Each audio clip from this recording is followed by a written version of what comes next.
Hey guys, Super Silverman here. Sorry I haven't made a video in quite a while. I've been doing them StreamYard panels with Rich Cali and Ken Peavy and Mr. Cajun. Just to name drop a couple. Sorry for not warning you guys about doing so. So I went to the coin shop today just because it had been a while and I needed to go. But doing those StreamYard panels, I've kind of learned what tickles the fancy, I guess, for you guys. And me as well, because it's my favorite. And that would be the Indian heads. People have been really loving seeing the little collection I've built of these. So I figured I would go and add some more to it. So we did. Let me raise up this camera just a little bit, guys.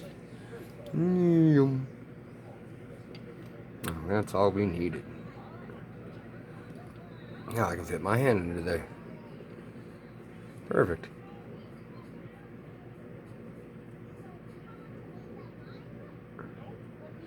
So I cherry picked the box today. He has a couple hundred in there and they're all $1 a piece.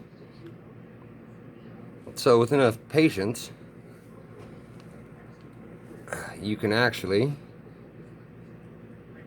find something better than $1.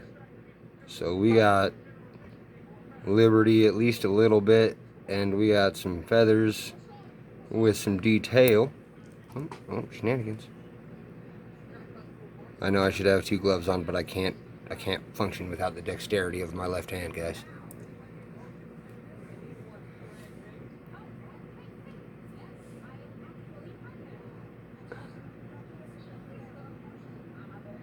So I made sure to get you guys some not cleaned examples, because there is many of them. But even if you don't have solid luster, you want to see some luster on the wreath. That is a mandatory, because you don't want your coin to be too shiny, because that's just wrong.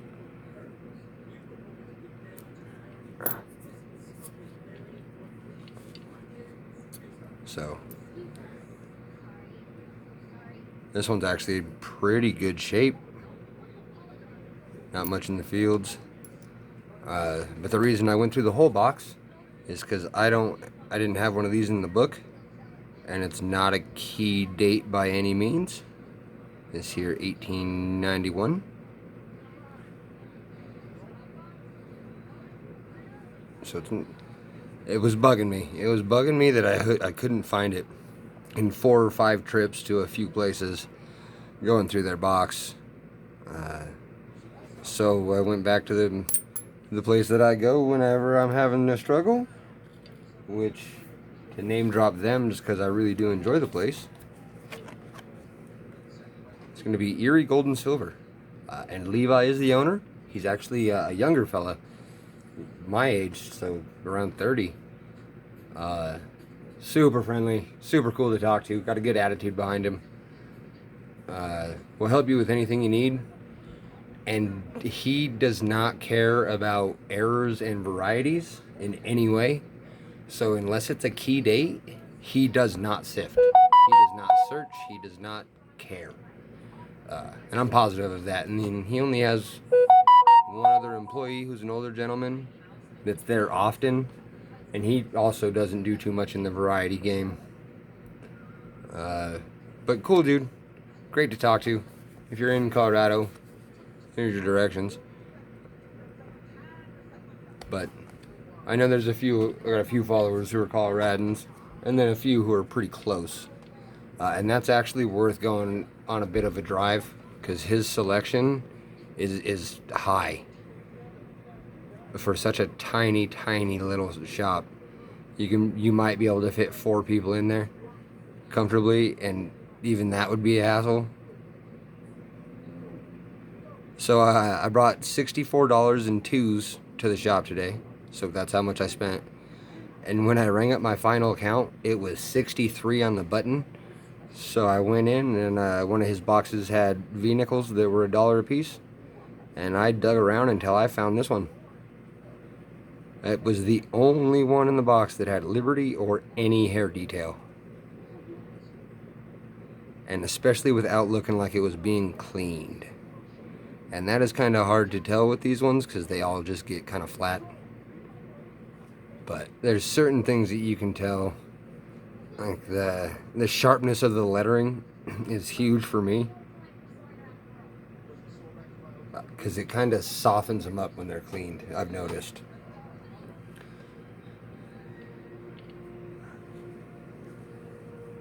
So we had the 91, the decent 06.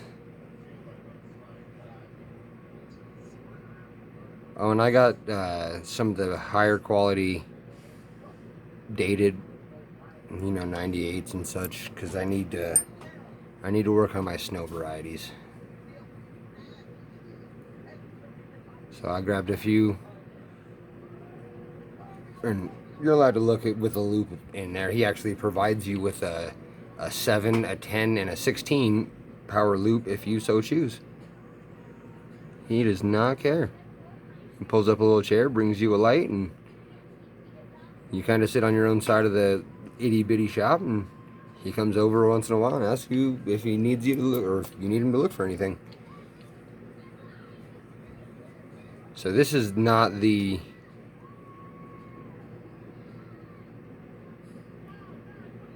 focus of my video. This is just because I know that you guys love the Indians, and I made sure to get ones that would help with my my variety palette, and that the panel would like to see on the next PV StreamYard. Oh, I found another 91. Once I had found the one, I was almost done with the box, so I just decided to finish going through every last Indian head he had in his shop in the box. Well, every culled, we'll say. And we had a 90, and that's quite a bit better than I thought.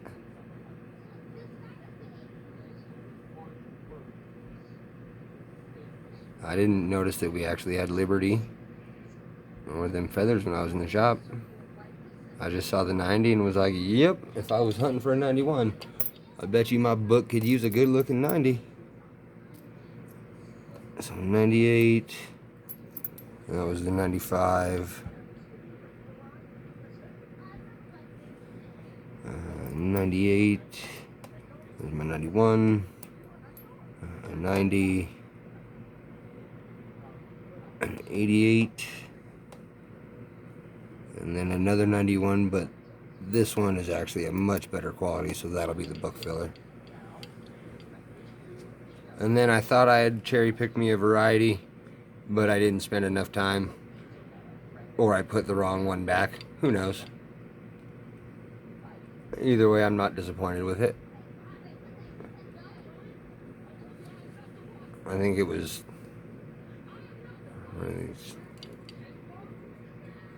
like 340 or something right now. I don't know. He does really close to spot. But that was a 64D. Pretty decent. Nice strike on it at least. So I'm going to make another video for what I'm going to preview right now.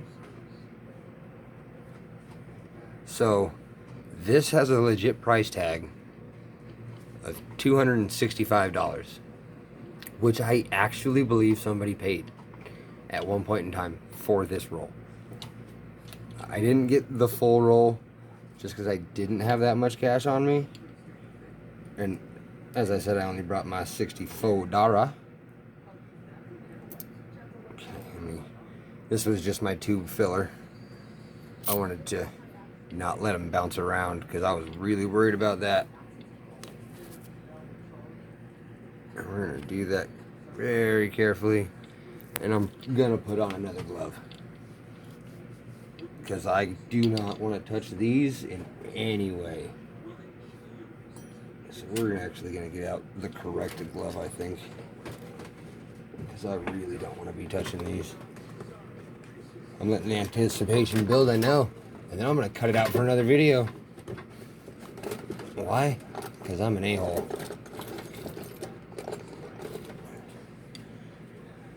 We'll use this glove. This glue. And now you guys just really want to know what that is. And I do too.